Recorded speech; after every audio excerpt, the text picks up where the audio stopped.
Bonjour et bienvenue sur notre chaîne OrthoGlobal, celle qui vous dira tout sur la face cachée de la bouche. En tout cas, tout ce que tout le monde devrait savoir pour comprendre pourquoi la langue, les dents, la bouche et tout le visage, toute la face forment un tout, un ensemble indissociable. Mais surtout pour comprendre comment tout ce système se synchronise et se construit dès la naissance.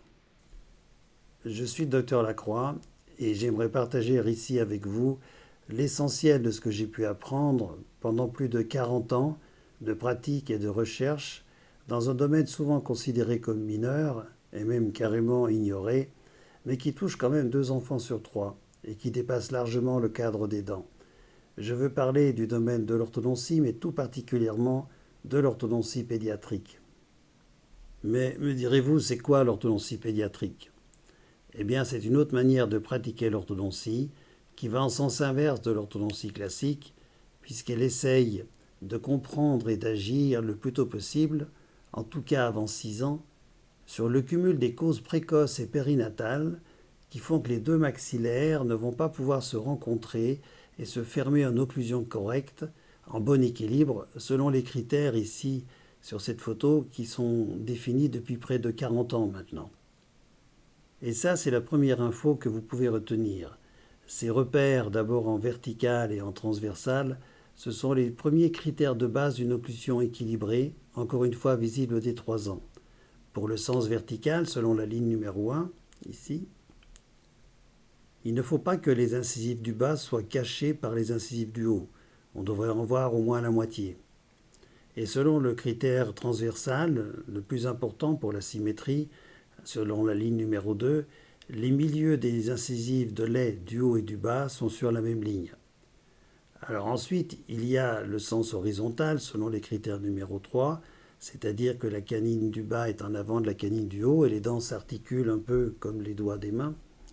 Eh bien, ce troisième critère, en fait, il s'installe et il dépend beaucoup des deux premiers qui sont les premiers à se mettre en place. Par comparaison avec les critères de base de l'équilibre occlusal normal dans les trois sens de l'espace, comme il est rappelé ici, au centre, les malocclusions les plus sévères sont nettement visibles dès la denture de lait complète vers 3 ans, comme on peut le voir aussi sur cette courte vidéo d'un petit patient de 4 ans et demi.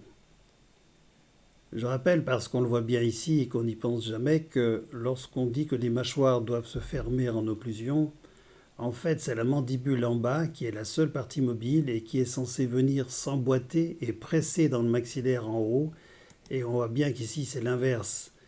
Le haut est coincé dans le bas, la mandibule, qui passe en permanence par devant, comme pour tous les prognates, avec en plus une belle asymétrie bien visible vers la droite si vous regardez les milieux.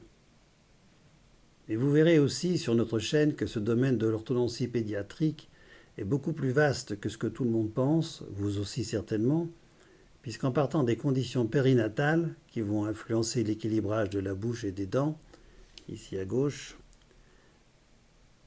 nous irons bien au-delà des dents jusqu'à l'expression de notre personnalité par la manière de fermer notre bouche et notre visage, et ce sera alors la proposition d'une troisième définition de l'oralité humaine, à savoir l'oralité de cohésion.